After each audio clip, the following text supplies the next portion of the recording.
Hello everyone, welcome back to my channel. I am Srishti and today we will cover unit number 5 of our general elective Understanding International Relations.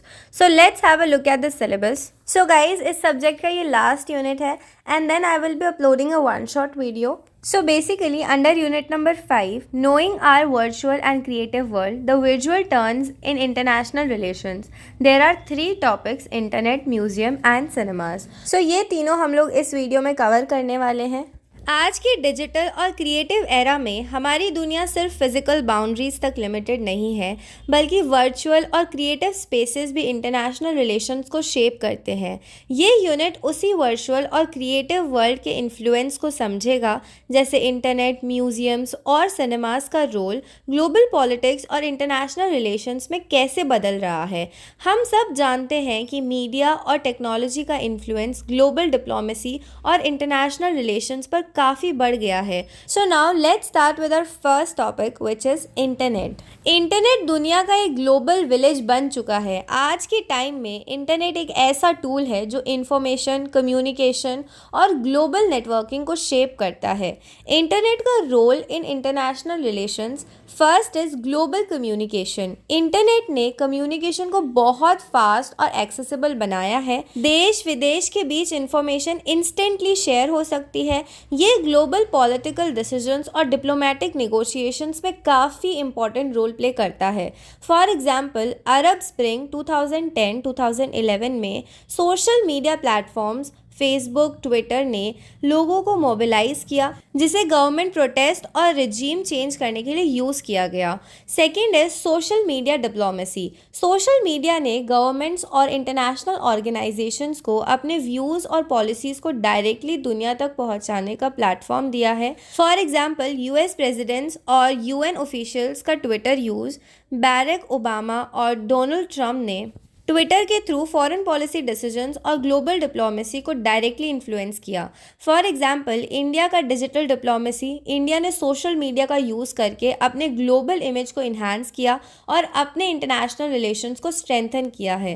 Third is cyber warfare and cyber diplomacy. Internet ने ना सिर्फ communication को easy बनाया है, बल्कि cyber security और cyber warfare भी international relations का पार्ट बन गए हैं। जैसे फॉर एग्जांपल, रशिया के interference in the US elections 2016, cyber attacks और हैकिंग ने ग्लोबल पॉलिटिक्स और डिप्लोमेटिक रिलेशंस को डायरेक्टली अफेक्ट किया है। Fourth is global movements and activism. Internet ने ग्लोबल मूवमेंट्स को मोबिलाइज करने का एक पावरफुल टूल दिया है। ग्लोबल प्रोटेस्ट, एडवोकेसी कैंपेन्स और ह्यूमन राइट वायलेशन के अगेंस्ट कैंपेन्स को स्प्रेड करने के लिए इंटरनेट का यूज होता है। फॉर एग्जाम्पल, #MeToo मूवमेंट, ये ग्लोबल मूवमेंट जो सेक्सुअल हरासमेंट और जेंडर इनइक्वालिटी के खिलाफ है, इंटरनेट और सोशल मीडिया प्लेटफॉर्म्स के थ्रू स्प्रेड हुआ और इंटरनेशनल अटेंशन अट्रैक्ट किया। Fifth is globalisation of information. Internet ने इंफॉर्मेशन को ग्लोबल लेवल पर एक्सेसिबल बना दिया है। आज कोई भी न्यूज़, पॉलिटिकल डिबेट्स और इंटरनेशनल ट्रीटीज़ का रियल टाइम एक्सेस मिलता है। जैसे ग्लोबल न्यूज़ प्लेटफॉर्म्स जैसे BBC, CNN दुनिया के हर कोने में हो रहे पॉलिटिकल डेवलपमेंट्स को इंस्टेंटली कवर करते हैं। So now let's C internet के पॉजिटिव और negative impacts on international relations. पहले देखते हैं positive impacts. First is global connectivity. Internet ने स्टेट्स और सिटीजन्स के बीच कम्युनिकेशन को ईजी और फास्ट बनाया है। Second is digital diplomacy. Global leaders को डायरेक्ट एक्सेस मिलता है अपने इंटरनेशनल ऑडियंस से। Third is activism and transparency. Global issues को रेस करने में हेल्प मिलती है, जैसे ह्यूमन राइट्स अब्यूजेस या एनवायरमेंटल क्राइसिस। अब देखते हैं कुछ negative impacts. First is cyber attacks and security issues. Countries अपने डेटा और इन्फॉर्मेशन को प्रोटेक्ट करने के लिए साइबर सिक्योरिटी इश्यूज़ का सामना करते हैं। Second is disinformation and fake news. Internet पे फेक न्यूज़ और मिस इन्फॉर्मेशन का स्प्रेड होना भी इंटरनेशनल रिलेशंस को डीस्टेबलाइज कर सकता है।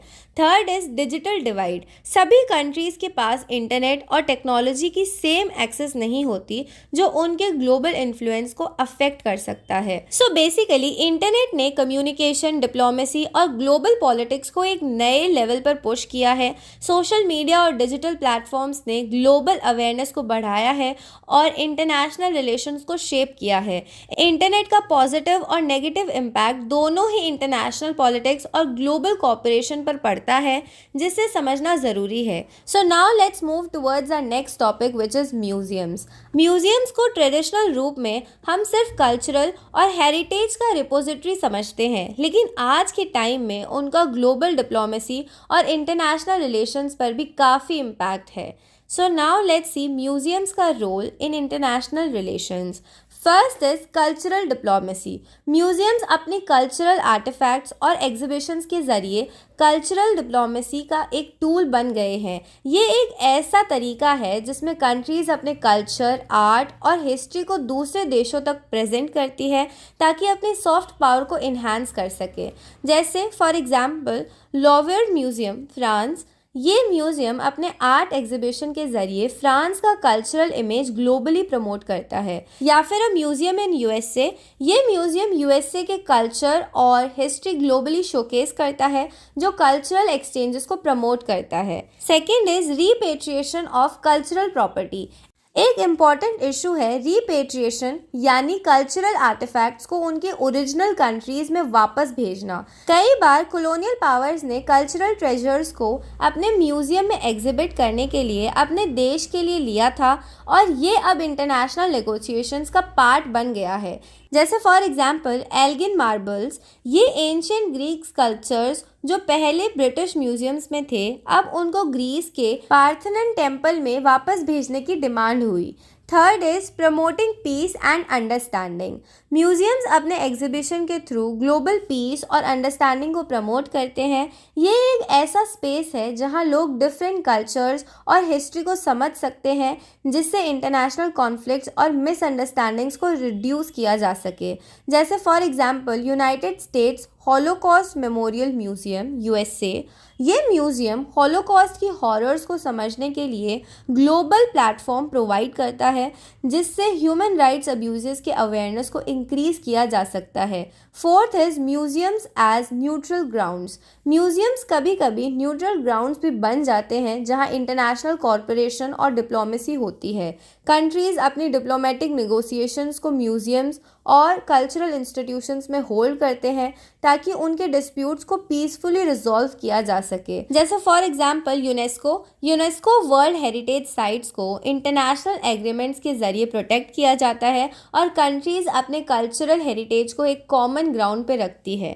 नाउ लेट्स सी म्यूजियम्स के कुछ impacts on international relations. First is cultural awareness and exchange. Museum से कल्चरल अवेयरनेस प्रमोट होता है, जो ग्लोबल कॉर्पोरेशन को इंक्रीज करता है। कंट्रीज अपने कल्चर को शोकेस करने के लिए म्यूजियम्स का यूज़ करते हैं, जिससे सॉफ्ट पावर का इन्फ्लुएंस बढ़ता है। जैसे for example India's national museum, ये म्यूजियम अपने कल्चरल डाइवर्सिटी को दुनिया के सामने लाता है, जिससे इंडिया का ग्लोबल इमेज इम्प्रूव होता है। Second is national identity and global image. Museums अपने नेशन की आइडेंटिटी को ग्लोबली रिप्रेजेंट करते हैं। ये देश के हिस्टोरिकल नरेटिव्स और कल्चरल प्राइड को शोकेस करता है, जो इंटरनेशनल पॉलिटिक्स में भी इम्पॉर्टेंट रोल प्ले करते हैं। जैसे for example British museum UK, ये म्यूजियम अपने कॉलोनियल हिस्ट्री और आर्टिफैक्ट्स को शोकेस करता है, जो ब्रिटिश आइडेंटिटी को रिफ्लेक्ट करता है। लेकिन इसी वजह से रिपैट्रिएशन डिबेट्स भी होती हैं। Third is cultural conflicts and controversies. Museums भी कल्चरल कॉन्फ्लिक्ट्स का सोर्स बन सकते हैं, जब आर्टिफैक्ट्स या कल्चरल ट्रेजर्स को डिस्प्यूटेड रीजन से लेकर वहां एग्जिबिट किया जाता है। ये इंटरनेशनल रिलेशंस को अफेक्ट करते हैं और डिप्लोमेटिक टेंशंस क्रिएट करते हैं। जैसे for example during world war II Nazi regime ने बहुत से कल्चरल आर्टिफैक्ट्स लूट लिए और उनका रिपाट्रिएशन आज भी इंटरनेशनल डिस्प्यूट्स का कॉज बन रहा है। सो बेसिकली म्यूजियम्स एक इम्पॉर्टेंट टूल है कल्चरल डिप्लोमेसी को इन्हांस करने के लिए, जिससे कंट्रीज अपने कल्चर, हिस्ट्री और आइडेंटिटी को ग्लोबल स्टेज पर शोकेस करती है। रिपाट्रिएशन इश्यूज जैसे एल्गिन मार्बल्स या कॉलोनियल लूट इंटरनेशनल रिलेशंस को इन्फ्लुएंस करते हैं और कंट्रीज़ के के बीच डिप्लोमेटिक नेगोशिएशंस का पार्ट बनते हैं। म्यूजियम्स ग्लोबल पीस और अंडरस्टैंडिंग को प्रमोट करते हैं, लेकिन कल्चरल कॉन्फ्लिक्ट्स और कंट्रोवर्सीज भी इंटरनेशनल रिलेशंस में इंपॉर्टेंट रोल प्ले करते हैं। So now let's move towards our last topic which is cinemas.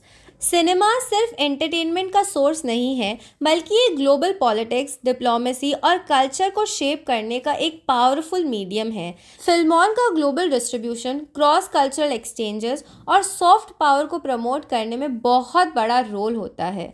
Cinemas का रोल क्या है इंटरनेशनल रिलेशंस में? First is soft power and cultural diplomacy. Cinema एक सॉफ्ट पावर का टूल बन गया है जिसमें कंट्रीज अपने कल्चर और वैल्यूज़ को इंटरनेशनली प्रमोट करते हैं। ये एक पावरफुल मीडियम है जो ग्लोबल इमेज बिल्डिंग में हेल्प करता है। जैसे फॉर एग्जांपल हॉलीवुड फिल्म्स दुनिया के हर कोने में पॉपुलर हैं और ये अमेरिकन कल्चर और वैल्यूज़ को प्रमोट करते हैं। ये यूएसए के ग्लोबल इन्फ्लुएंस को स्ट्रेंथन करते हैं। या फिर जैसे फॉर एग्जांपल बॉलीवुड, इंडिया का सिनेमा भी अपने कल्चर, म्यूज़िक और सोशल वैल्यूज़ को ग्लोबल ऑडियंस तक पहुंचाने का एक टूल है। बॉलीवुड की फिल्म्स ग्लोबल लेवल पर इंडियन सॉफ्ट पावर को शोकेस करते हैं। Now second is cinematic propaganda and political messaging. Cinemas कभी कभी प्रोपेगेंडा टूल्स बन जाते हैं जहां कंट्रीज अपने पॉलिटिकल मैसेजेस या नेशनल आइडेंटिटी को प्रमोट करते हैं। ये फिल्म्स ग्लोबल पॉलिटिकल ओपिनियंस को इन्फ्लुएंस करने का एक तरीका होता है।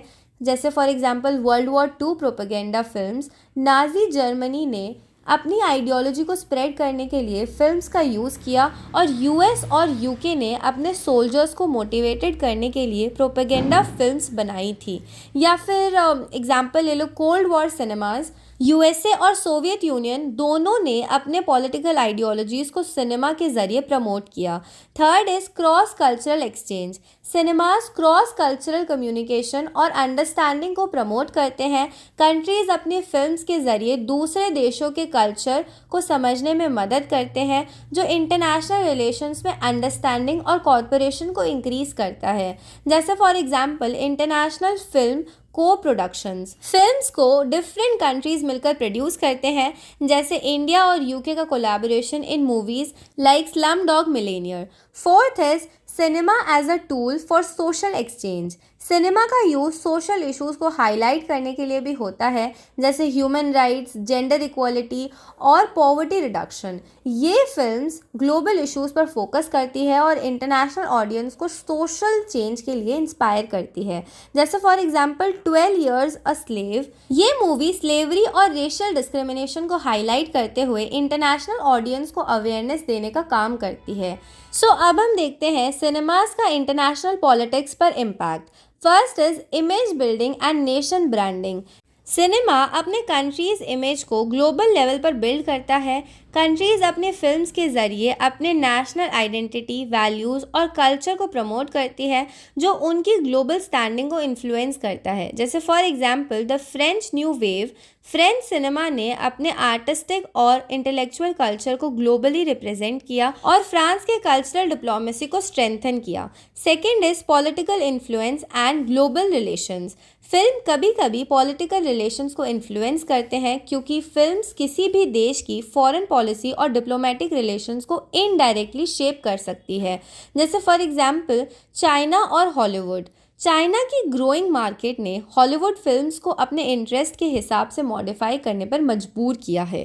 Third is global conflict and diplomacy. Cinema को यूज़ करके कंट्रीज अपने डिप्लोमेटिक इश्यूज़ को रेस करते हैं या ग्लोबल कॉन्फ्लिक्ट्स के इश्यूज़ को स्पॉटलाइट करते हैं। ये इंटरनेशनल डिप्लोमेसी को शेप करते हैं। So now conclusion. तो आज हमने अपने यूनिट नंबर 5 के 3 टॉपिक्स को समझा: इंटरनेट, म्यूजियम्स और सिनेमाज। इंटरनेट ने ग्लोबल कम्युनिकेशन, साइबर डिप्लोमेसी और सोशल मूवमेंट्स को स्पीड और रीच दी है, लेकिन साइबर वॉरफेयर और डिसइंफॉर्मेशन जैसे चैलेंजेस भी क्रिएट किए हैं। देन हमने देखा म्यूजियम्स अपने कल्चरल डिप्लोमेसी और रिपाट्रिएशन इश्यूज़ के थ्रू सॉफ्ट पावर को स्ट्रेंथन करते हैं और कल्चरल एक्सचेंजेस को प्रमोट करते हैं। एंड देन सिनेमाज अपने soft power cross cultural exchange और ग्लोबल पॉलिटिकल इन्फ्लुएंस के ज़रिए इंटरनेशनल रिलेशंस को शेप करते हैं और सोशल चेंज को प्रमोट करने का एक टूल बन गए हैं। So this was our unit number 5। I hope आपको अच्छे से सारी चीज़ें क्लियर हो गई होंगी। Still if you have any doubts feel free to ask me in the comment box. I will reply you as soon as possible. Thank you so much for watching and don't forget to subscribe to my channel.